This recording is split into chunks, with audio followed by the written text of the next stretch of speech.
Honestly, did not expect such a large crowd for me. This is incredible.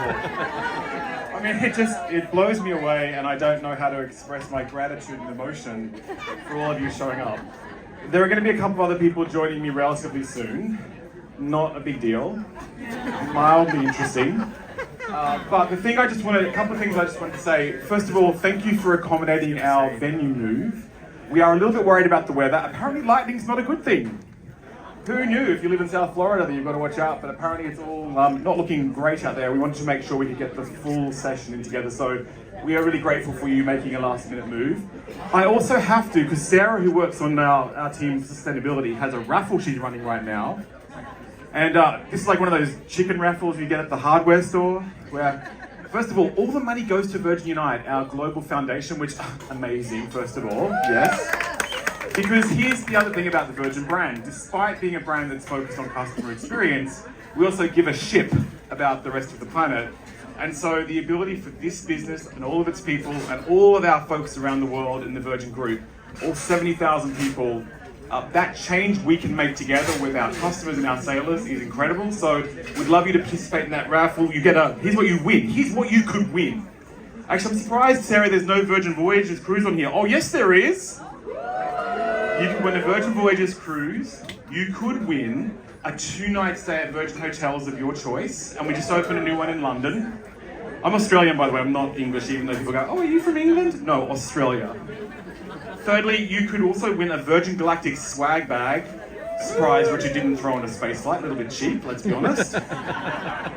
And finally, I think I mentioned this, but these red points are phenomenal. We have a little bit of a teaser coming up on Virgin Red in just a moment, so I'll share a little bit more news, but it's going to be very exciting. As you know, as part of the Virgin family, we have a dream that one day you will step on a Virgin Atlantic flight. Woo! You'll get off that flight and you will walk to your Virgin hotel, even though it's probably a long way away. You'll stay in your Virgin hotel and then you'll move over to your Virgin voyage. You never even need to leave the Virgin Group ever again. You can literally live with us forever. It's going to be amazing. Maybe, unless you want to. And then if Richard's really nice, maybe you can convince him to take you to Necker Island as well. Anyway, we're about like 10 minutes away from starting. Don't forget the raffle. Pop on over there, help us with Virgin Unite. And we look forward to sharing some very, very interesting details about Richard and Boy George's history together. Now, you know, the 70s and 80s were a crazy time. They're going to share some of those stories from history. I was not even born back then because I look so young. Why are you laughing? It's not funny. It's kind of hurtful.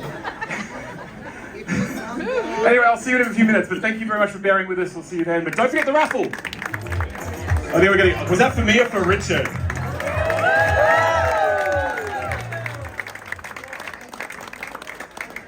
Hi, Richard. Rock stars are always a little bit late, so we thought we'd come and start, especially since some of you are having to stand. I'm sorry about that. I was told it was too hot outside, and it's quite warm, right? We didn't want to interrupt the party around the pool, so for those who like to drink a lot. Which is most of us, I suppose. Well, I think, why don't we do this first of all? Who wants to know what Richard's favourite things on Virgin Voyages are? Yeah, so you can always like live the Richard Branson experience and stalk him later if you'd like. Rich, what do you do? What do you do when you get here? What's the first thing you like to do when you get on board? Well, I love to meet people. I'm lucky that my mum loved people. I love people. So I think I've got out and I've met an awful lot of you this trip and done a few pictures. I love to play chess. So as I think I told some people that this morning, I find that when I'm sitting down playing chess, then I don't have to do lots of individual pictures. People can stand behind me while I'm playing chess. I can have a good game of chess. So I played a few games of chess. The food is sumptuous on board, so just trying all the different restaurants. Spin class, I was on the spin class early this morning. Was anyone in spin class with Richard? No one was there? Anyone played chess with Richard yet? And then if I can pull out my younger body, I'll be out dancing on the dance floor into the early hours of the morning. We'll see how we go tonight. So, question. This is could be anything. You could give whatever. I want honesty, Richard. The people want truth. What's your favourite Virgin company? Seriously. I mean, just whatever comes to mind.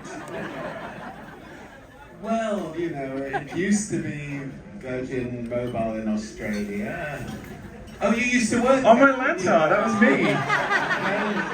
Then I really liked Virgin in Canada. Oh my gosh! That's right. I'm Canadian, eh? Then I moved on to... No, see, the joke Richard has is he goes, every time he goes to a new company, because I've been with Virgin 25 years, I'm the chief marketing and brand officer, and every time he walks in he goes, oh, you're still here. And how did you end up in this company? Hi. So, all right. So anyway, look. I'm able to make the joke, but he's actually disappearing. He was slightly bigger than. Ozempic. To be clear, it's Zepatide because it's got the GLP-1 and the GIP. Next time we come, honestly. Next time we come, we have a model show with Nathan doing the catwalk. So. Come on, let me do it now. Actually, Richard, we can talk about this in a minute as well. Anyway, so we've got a guest, Richard, who's on board with us. And you started this whole brand story with a record label, and there's a particular artist who's joined us on board. But when I read your autobiography, and then I downloaded it on the audiobook, not a plug, but you can download it on audiobook, there's a really wonderful story about George in there that I'd love you to share with everybody, if that's okay. All right. Well, I am going to pretend that this is a session where I'm reading a bit from my new book. It was just wonderful to be able to go back and reminisce. So when I was first introduced to George, I found myself shaking hands with somebody who looked utterly unlike anyone I'd ever met before. His long hair was braided like a Rastafarian. He had a pale white face, huge arched eyebrows, and wore ornate robes of a geisha girl. Although we knew that Culture Club was an extraordinary creation, their first single, White Boy, was stillborn. Virgin released it on the 30th of April 1982, but nothing much happened. It sold around 8,000 copies. We didn't mind. We really felt that as soon as Boy George was properly photographed, or if we could get him on Top of the Pops, which was the big program in England, some people remember, his records would take off. People just had to see Boy George and they would want to buy his music. Teenagers would go mad for him. As well as looking astonishing, George had a fabulous voice and was very witty and charming, as I hope you'll find out tonight. He was a rebel in a totally different way from the Sex Pistols or James Dean, but a rebel nonetheless. Well, Virgin brought out Culture Club's second single, I'm Afraid of Me, in June, and although it sold better than White Boy, it only reached 100 in the charts. Culture Club carried on recording their album, Kissing to Be Clever. But when we released Culture Club's third single, Do You Really Want to Hurt Me? There you go. On the 3rd of September 1982, that ages me, it was our final attempt to launch the band. Well, funnily enough, Radio 2, which is the sort of middle road radio station, not the hit one, but people for our age rather than the youngsters, played the song before Radio 1, and general reviews of the single were poor. Watered down 4th Division reggae road smash hits, awful. But with the Radio 2 exposure, it crept up the charts, up to number 85 in its first week, number 38 in its second week. We plugged them as hard as we could, but the BBC refused to interview Boy George, calling him a transvestite. Today they would get sued. Then we heard about a cancellation on Top of the Pops. And we did everything we could to get Boy George into that slot, and when Top of the Pops finally agreed, we suspected we had a sensation in the making. With his white face, his swaying robes, his felt hat, and impossible arched eyebrows, Boy George beat every other sophisticated romantic band, such as Spandau Ballet, at their own game. He appealed to all teenagers, both male and female, as well as to children as young as 8 or 9 and their grandmothers to boot. It was impossible to define why he was so popular. Parents wanted to mother him, girls wanted to be as beautiful, boys wanted their girlfriends to be as beautiful. It's impossible to quantify. I think I'm going to sell a book or two. I think you might actually, Richard. Checking out the downloads if you got premium Wi-Fi. The next day, if you had it stocked on your ships, and if anybody wants a nice Nathan for a job, is there I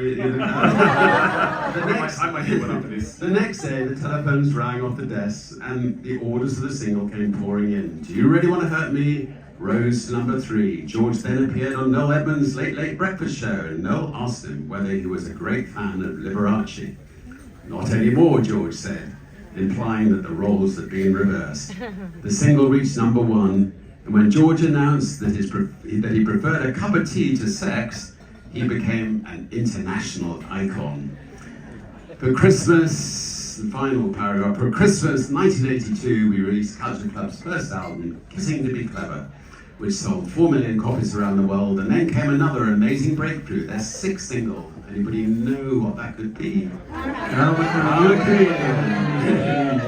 It was not only the top-selling single of 1983, it sold 1.4 million copies in the UK alone, but it reached number 1 in every other country around the world that had a chart. And Culture Club was a worldwide pop phenomenon. Their second album, Colour by Numbers, sold almost 10 million copies, and I hope we can introduce Boy George. Ladies and gentlemen, we have Boy George.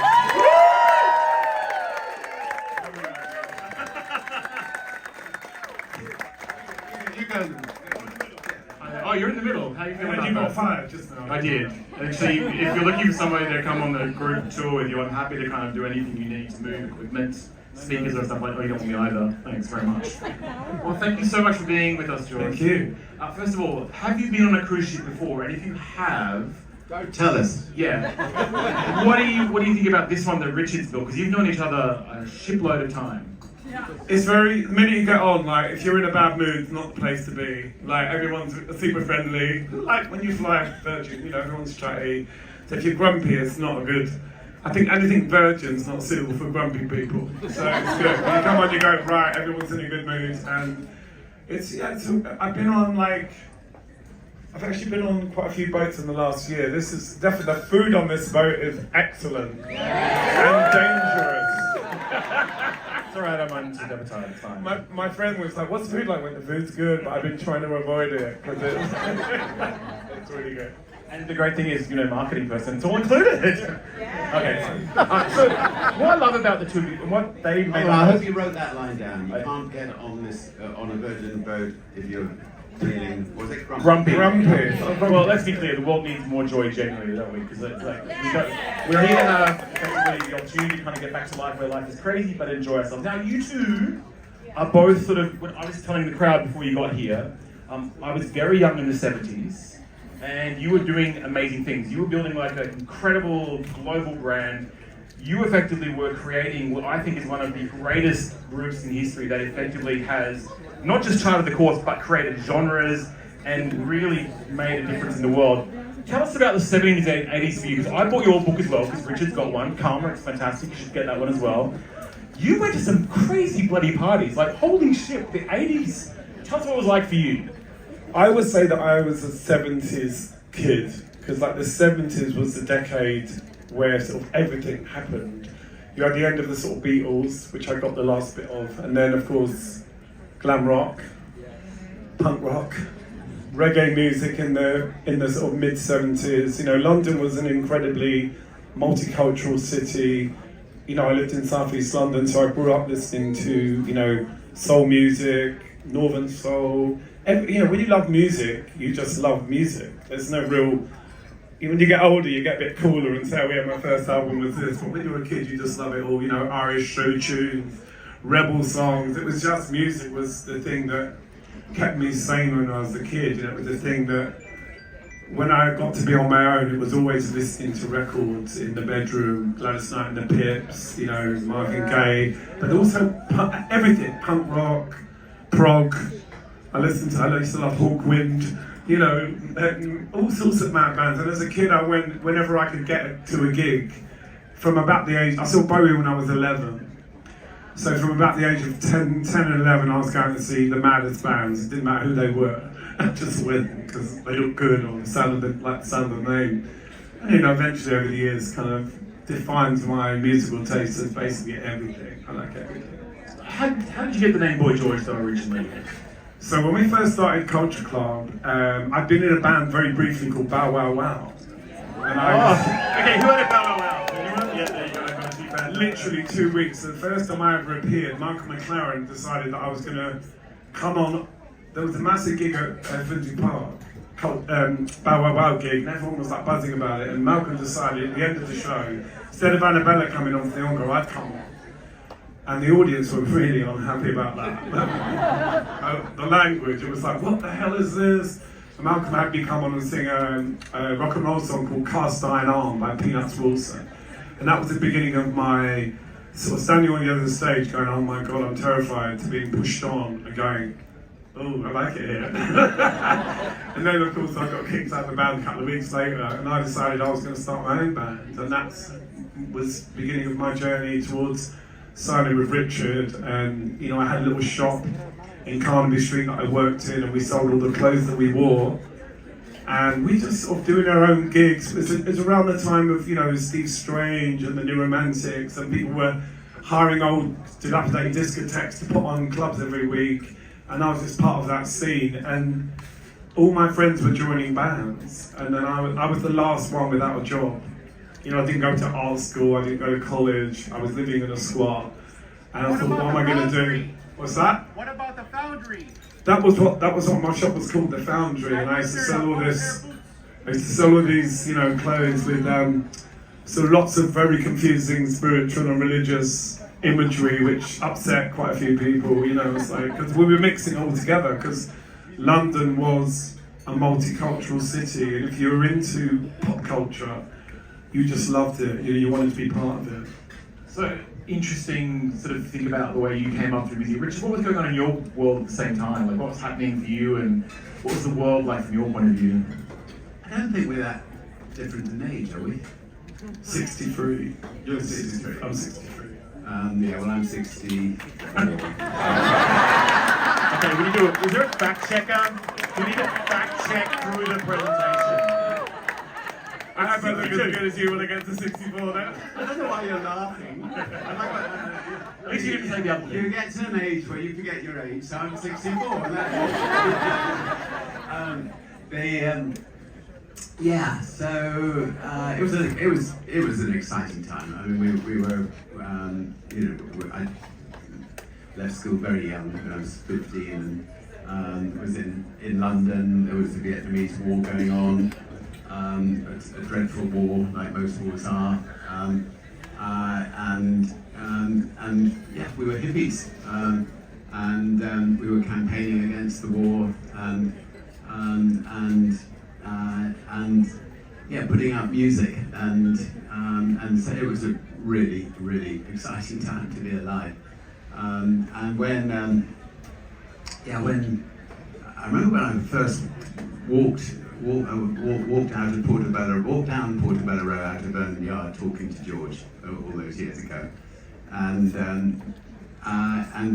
you know, he was this, as I said earlier, this most incredible, beautiful looking artist, and we talked about drugs, and he said, I'm gonna get some. no, it's all right. Not allowed on the ship, thank you very much.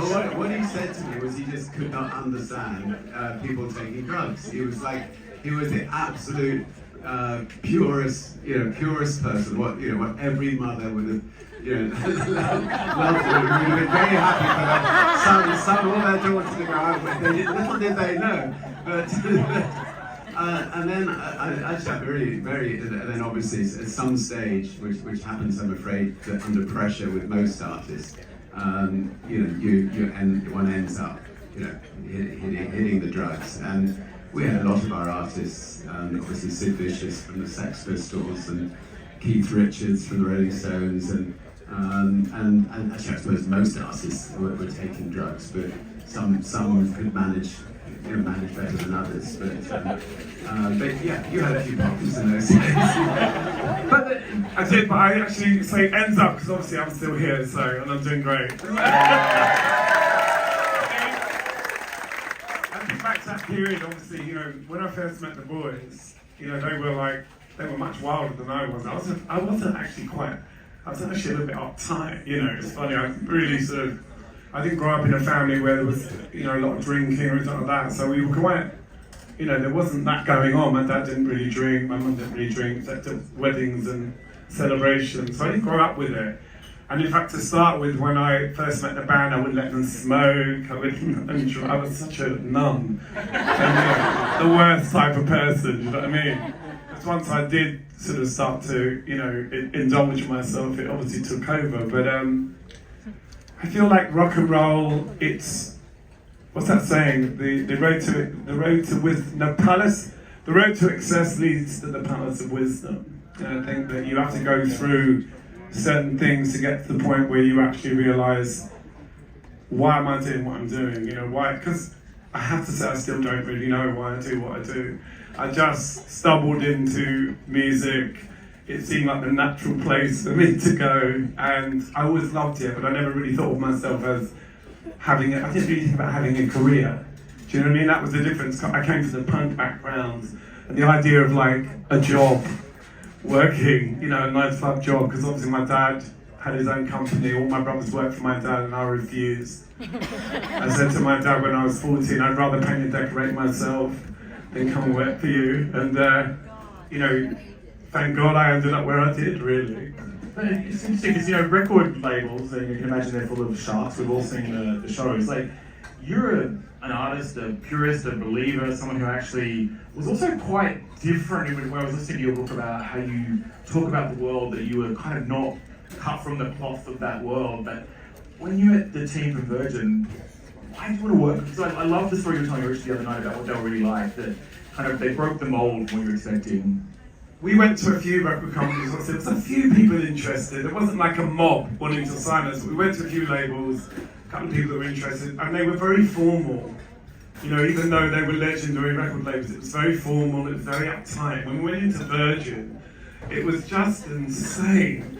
It was just buzzing. Still is. There wasn't any politicians, you could hear music, everyone was talking to everyone. There was this kind of just a different vibe, and I think that was that's what you were trying to do. Not, rock and roll should never be stuffy. That's not why you go into rock and roll. Let's get a proper job. So for us, it was that kind of just friendliness and frenzy that drew us in, I think. And it's also Richard for you. You started. Why? Does anyone know the story about why you call it Virgin? Could you tell people how you got there? Because first of all, a company named Virgin today would be quite interesting. So how did you get there, Richard? Well, I was 16 years old. I was inexperienced, but I was definitely inexperienced in business. And we had a bunch of girls in a basement. We all were throwing out names for a company, and one of them. I suggested slip disc records because in those days, a black vinyl, the needle would slip, and I thought slip disc vinyl would be fun, slip disc records. And then one of them said, "Why don't you call it Virgin? We're all virgins, laugh, and you're Virgin in business." And that would have been a lot better than slip disc spaceships or slip disc voyages. Be careful on the pool deck, people. Very, very grateful to her for that. Virgin is a really good name. Well, no, it is, isn't it? No, I agree. I mean, it's a name that I think we, as a company, have sort of radiated around, because that idea of being new at something and trying something and not being afraid is amazing. But here's the other thing. I'm just going to say, one thing on it. The registry office wouldn't register the name because they said it was rude. And England. So from the age of 16 to the age of 19, anybody could have, stolen our brand. And And then when I turned 19, I suddenly thought, you know, we've really got to protect it. So I wrote this letter to the registry office, and I got the English dictionary out, and I went, virgin, pure, untouched, unblemished, you know, complete perfection. What on earth makes you think it's rude? And they wrote back, giving in and saying, okay, you're right. You know, it's not rude. So many of you may not know this, but about 7 years ago, when we were building our very first ship, Scarlet, has anyone sailed on Scarlet? Yeah! We had a little surprise guest flying with Richard for our keel laying ceremony. A keel is a thing in a ship, apparently, and it's big. And we had George from, and I loved when they arrived at the airport, and Richard was telling me the story about what happened when they got there. So if you thought you might share that story. I was walking through the airport, and these customs officers and everything were taking pictures of me, and I did my smile, and then they just sort of walked straight past me, and it was George they were taking pictures. and these customs officers got up on the luggage baggage, and they were dancing away and singing his songs. It was lovely. One thing I will say, because obviously when we first signed to Virgin Records, obviously the first two singles, I was listening to the intro and I was thinking, actually I remember like when I found out 8,000 people had bought my record, I was literally the happiest person in the world. So to me it was success. I was like, 8,000 people I don't know. And obviously, you know, but when we first got signed and we had the first single out, we started to go around Europe. So there were certain countries that were playing the record, Belgium, France, and we were going around and literally we watched Virgin just explode. We were part of that whole thing where one minute we were in Belgium and the office was in someone's apartment, and then the next year it was in a building, and then it was a skyscraper. We literally watched the whole thing, and we were sort of part of that whole skipping around, singing, watching this thing kind of get bigger and bigger. It was insane. Would you be comfortable telling? So I was working in the wake last night, and they were having dinner. I had to help serve, and I was overhearing a story that George was telling about how he felt about that third single and what he did after he realised Virgin wanted to really push it out. Do you remember that story? Oh no, absolutely. Yeah. The first two singles were sort of dancey, and I'd come from Bow Wow Wow, so I thought everyone was into dance music, you know. And suddenly they wanted to release this ballad that had like a 2-minute intro. It went on for hours. That was sort of, a sad song about what I was going through, but nothing. I didn't think it was a single, and I, felt like I was an expert on what was right for the band. So when they said they were going to put it out, I was stormed out of Virgin. I remember sitting on the wall thinking, well, that's the end of that band. We might as well just all give up, and it's all doom and gloom. And everyone was like, yeah, but people might like it, and we were right, he was wrong. We're older than him. We're going to lose our experience. It was amazing because it was an education in sort of, people like it when you're personal. When you show something about, when you tell them something about yourself, they connect to it. And that is, I think, what the magic of pop music is anyway in the end. So I'm going to suck up for a minute because I'm trying to save my job because I got fired from the wake. I do think that both of you, and I think many of you will agree, because many of you have chatted to me over the last few days on your own sort of stories from Richard and George. There is a humanity and an authenticity to both of you which is frightening in a world where everything is so constructed. That I think everyone who has read your books or been part of the experience you've had is grateful, because that doesn't exist enough today. We live in such a falsely created world. By the way, there are more content creators that have like 8,000 views and something that think they're influencers that should just stop. They should just stop. So I'm going to say 8,000 back in those days is amazing. So the thing is, and maybe it's not a rocket science, or maybe it's some lessons from your parents, but what is it about you that you think when you look back on yourself going, why were you able to stay grounded and connected and just being you? Why did you not feel the machine force you to change? I think I was just lucky to be born in the middle of my family, because my mum came out from Ireland, she had my brother out of wedlock, he was raised by my grandmother. It was that whole time of a lot of immigration from Ireland.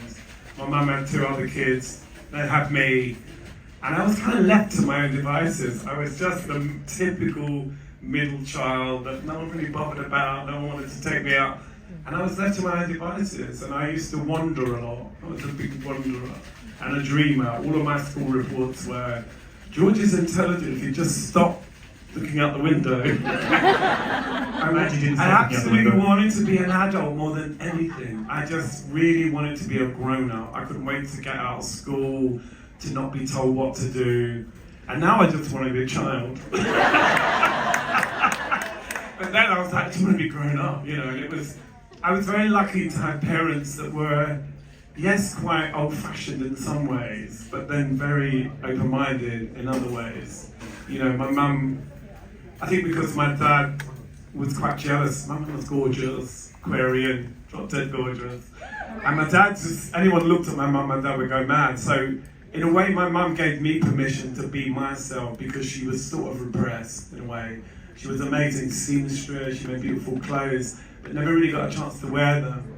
So I always felt like she, you know, to start with, she was like, no, you know, just trying to stop me. And she would say to my dad, look what he's wearing. And my dad would just get his newspaper and go, if he wants to get beat up, let him get out. That was his approach. And eventually, you know, as I say, they say you grow out of it, but that's definitely not what happened to me. We love you for it.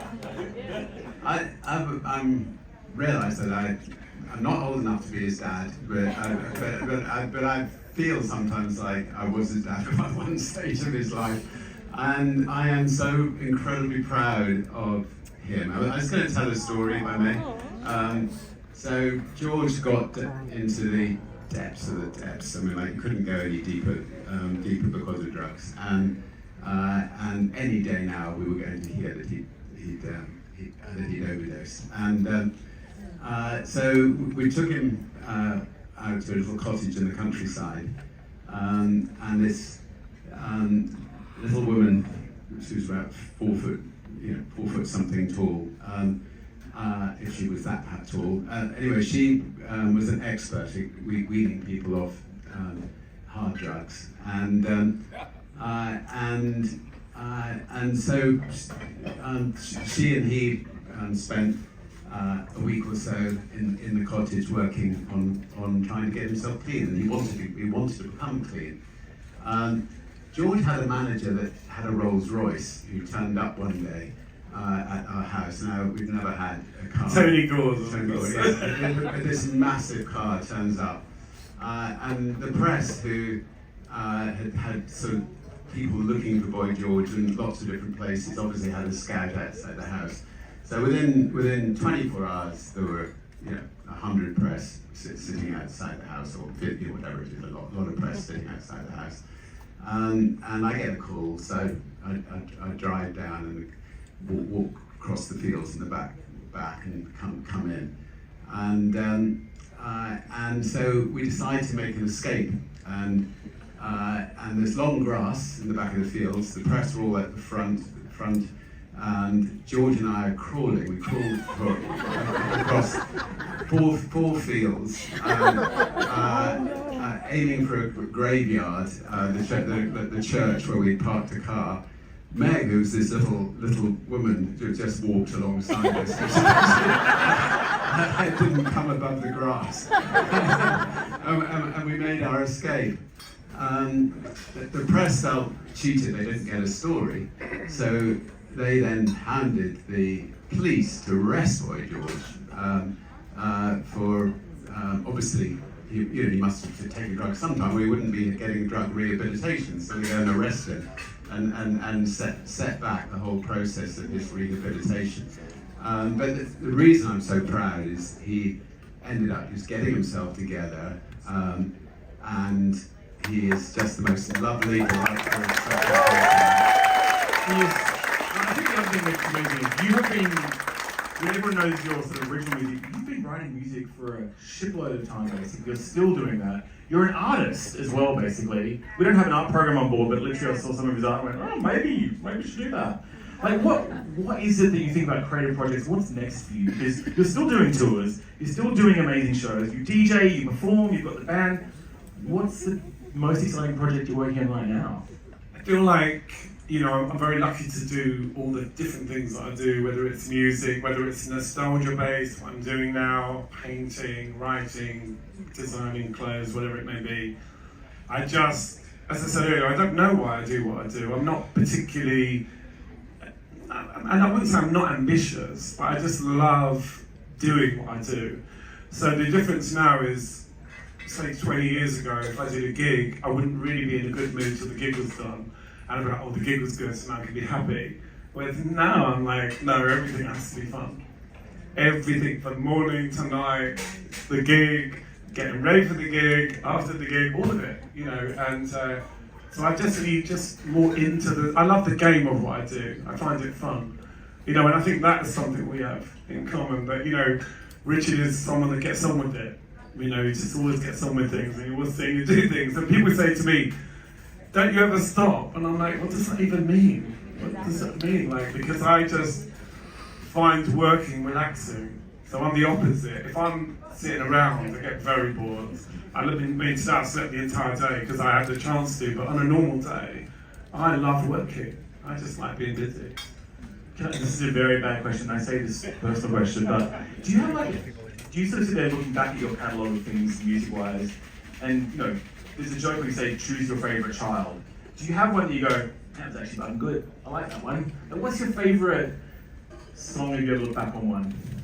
I feel like, you know, they're all different because obviously a song that you wrote 30 years ago was about something that was going on then, and of course that's not now going on, so you can't really, every time you go on stage and sing that song, reimagine the heartbreak and the misery of that moment, you know, because it's just not convenient. So, you know, the songs change. You know, it's funny, I always say that Culture Club made happy, sad music. We made like really sad music that put everyone in a good mood. So you go on stage and you're singing Do You Really Would Hurt Me or Church the Postman, people are smiling. Because there's this kind of weird human connection to sadness. We like a sad song. Right? And I like so really sad song. All the women. The painful breakups you've been through. So, I'm sitting with two of the most creative people in the world. Where's the other one? And this is a sort of serious question, just for a minute, because you know, when we go back to when we first signed Culture Club, I mean, being gay was just about acceptable. It was the 60s, you know, but it had only just become acceptable, and all the most creative, well, not all the most creative, but you know, most of the most creative people in the world, a lot of them were gay, and I just. You know, and obviously, sadly, through the whole time of AIDS and HIV, and, you know, we lost a lot of wonderful, wonderful artists, you know, very wonderful actors, wonderful artists. But tell me, why do you think? Is it because it was difficult when you were young, or what? Why is it that the gay people are perhaps slightly more creative than straight people? It's in our genes. You don't have our secret special sauce. I love saying this because actually, if I go back to when I was like 10, 11, when I look at the strongest people that influenced me, David Bowie, Mark Bolan, you know, Steve Harley, Dylan, all of them were straight. So actually, what was funny was that there were these straight people who were tapping into the kind of undergrounds, and they were saying, oh, it's cool over here, you know, we're going to get a bit dark and mystical. But actually, they all ended up getting married. You know, but it's ironic, really, that, you know, I think for my generation, we never, when I meet someone, I don't think, oh, I wonder whether you were this or that. I mean, I might make assumptions, as we will do, but it's not the most important thing to me. What someone's sexuality is, how old they are, how young they are. When I was a kid, I was really, you know, I am old now, I'm older. But when I was like 14, I was always hanging out with the old ladies, wanted to know what they were talking about, getting into the club. I love everything and everyone. You know, and that's kind of why we call it the band Culture Club, because we're like world music. Everyone belongs in this club, you know, and I still feel like that's the same message now, you know. Gay, straight. I still think there's something about it. Richard, it's the gay agenda. And what I try, I mean, like again, a slightly more serious question, but the sort of acceptance is in Europe and America is pretty well there. I mean, we still have battles in places like Uganda and Africa and Russia and other places that treat people abysmally. And you know, when I meet somebody from those countries, I just say, look, you know, 1 in every 8 people, have a baby that is, going to be gay, and are you really going to execute somebody for being? I mean, it's just. Anyway, sorry, I don't know why I got on. Listen, That's getting serious. it is something that is important. I tweet about it a lot. I talk about it a lot. I've got friends in Africa who are activists. I have conversations with people over there, and it's amazing. Even back in the day, there's a woman in South Africa called Beverly Ditsey, who was a big activist, and I saw an interview where she was like, we used to listen to Culture Club and wear all these clothes, and I was so proud, I was like, that is such a beautiful thing, that somewhere in the world where it was really difficult to be, I thought it was difficult for me, living in South East London, but actually, what I found as a kid, is like, particularly coming from a working class background, people weren't really that bothered about what you were. You know what I mean? They were more concerned with what you were listening to and what you were wearing, rather than sort of, what colour you were or sexuality. And South East London was in the 70s where the National Front was, it was everywhere. We saw it a lot. And, one of the great things about punk was, you had Frontline, the reggae thing, there was this fusion of punk rock and reggae against racism and ignorance, and it was a real unifying force. Bands like The Clash and Steel Pulse, and there was just so many people that were on the same page. And even recently we've seen the goodness, people, positivity. You see all these riots, and you see even more people coming out against it. And I think that you can start to think that the internet is the real world. Sometimes you're at the mercy of the algorithms. But actually, when you get out in the real world, I find people are really nice, shockingly nice. I just want to tell one Richard story, if that's okay. Richard was one of the very first leaders in the UK who stood up and wrote an op-ed in favour of gay marriage. Now, I'm not going to comment on any of your political values or whatever, but the thing that I think this story tells you about Virgin Voyages is, from the very beginnings of Virgin, everybody's welcome.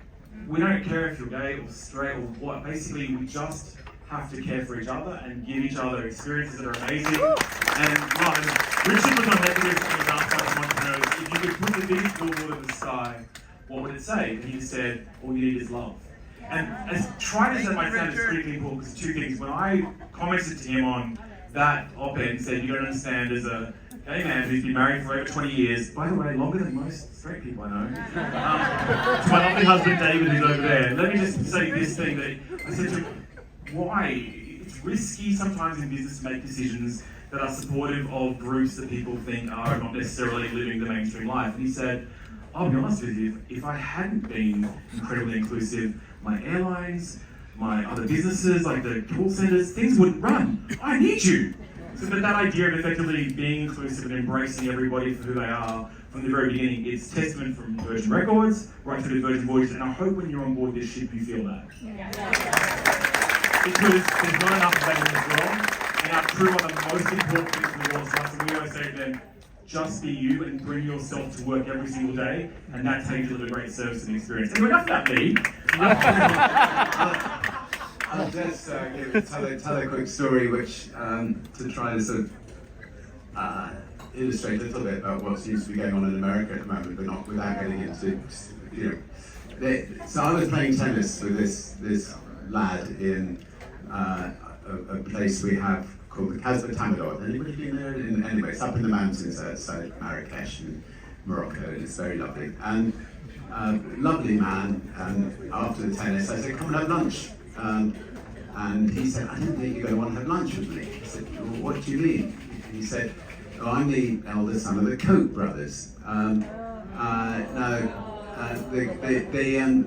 Koch brothers are, being very, very, very staunch, sort of fairly right-wing supporters for a long time. And I said, look, don't be stupid.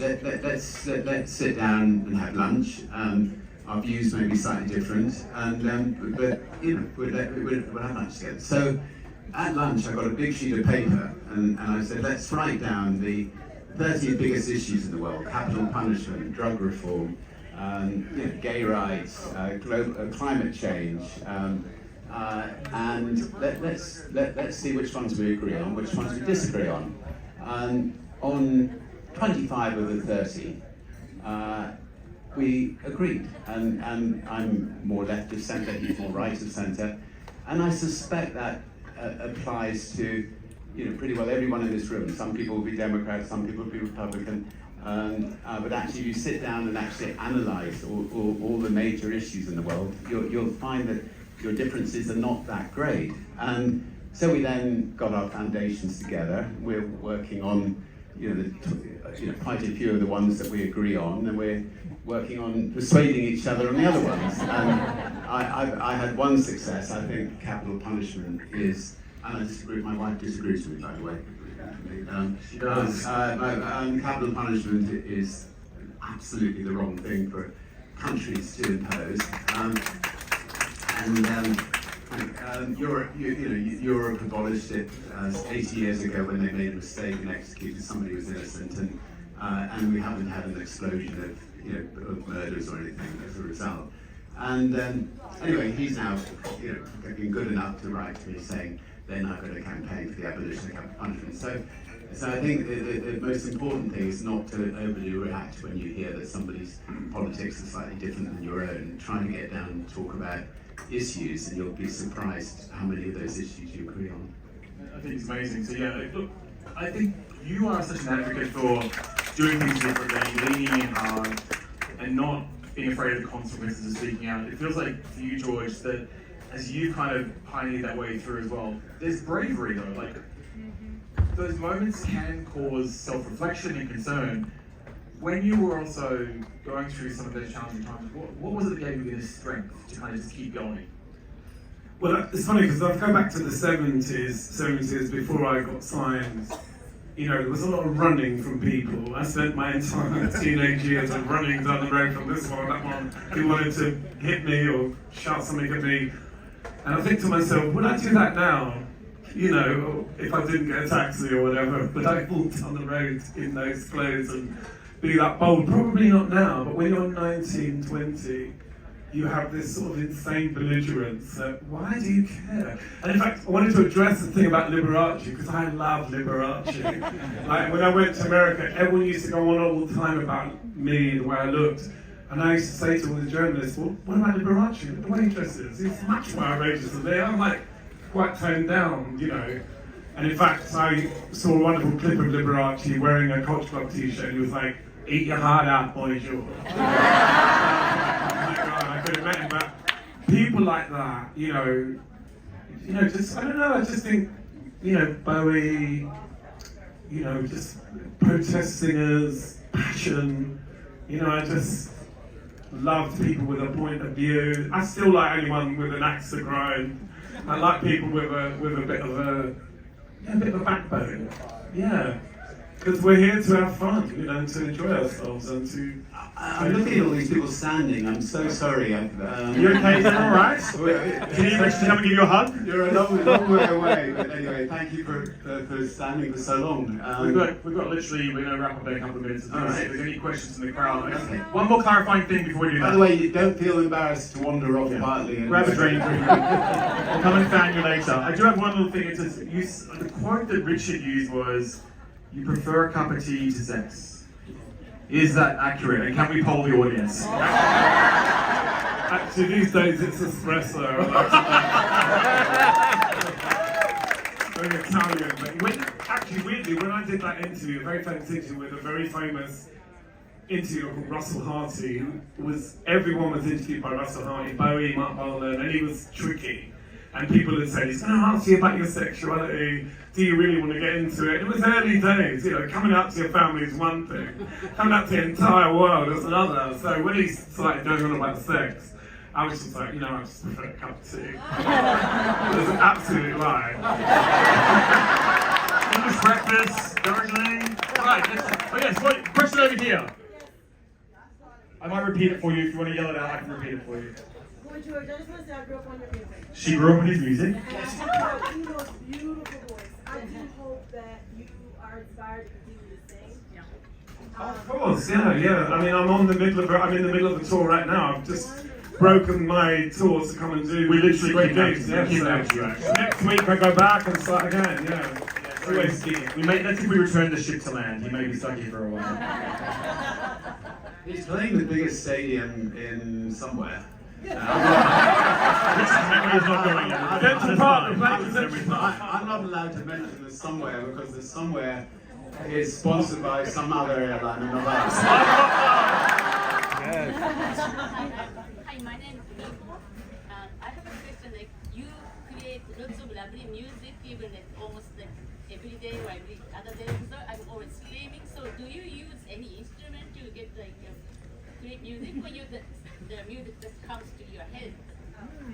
I use my, I have this innate gift of writing lyrics and melodies. So I'm what you would call a top line writer. So in the classic days of the writing, there'll be a guy on the piano and a guy like me that writes the melody and the words. But then over the years, you learn that most people, there's a handful of geniuses in like Quincy Jones and people like that, and then there's a lot of people winging it and acting like they know what they're doing. And once you've been in the studio a handful of times, you start to pick up this sort of language of creativity. And as I've got older, I've realised that it is more simple than we realise. And there is always something to write about. Always, always, always. And particularly now with the internet, iPhones, technology, rather than sort of fearing technology, I think you use it to broaden what you write about. And but I actually find the message is the same. Like 30, 40 years ago, I listened back to the lyrics, maybe a little bit more innocent, but they were always saying, can't we just all get on with each other? Amen. Do you write yourself? Yeah. No, I don't. But I was wondering whether you use the music note to record it, or just you said that everything comes to you and then you play. Yeah, listen to people. Listen, my friends always say, if you're having a breakup, don't tell George. Because it will, oh, that's a good line. Why don't you call you? And it's amazing, just being out and listening to friends and listening to conversations, and you're like, that is the best. No, people just come out with amazing things. Just remember to write them down. I will say, anyone that tells you that AI and auto-tune can give you a music career, that's not true. It doesn't happen like that. I tried it. Final wrap-up before you go. So first of all, you will have got in your room and noticed about this incredibly sexy Virgin Red credit card that we're launching. That's what if you actually apply for Virgin Red, you can win a shipload of points. First of all, you'll get on the wait list to this amazing card that will let you get incredible benefits when you sail Virgin Voyages, because this program, Virgin Red, is about to become one of our major loyalty programs. So we're excited to have you be able to be not just a member of the Virgin Voyages family, but fly with Virgin Atlantic, stay at Virgin Hotels, and experience Virgin worldwide. So look in your rooms for that. There are bonus points for everyone. Richard's doing 500 points for everybody, which is enough for champagne. And then that's it. I hope you have a great night. I'm going to get George to sign this, and then thank you, George, and thank you, Richard. Thank you, everybody, for being here.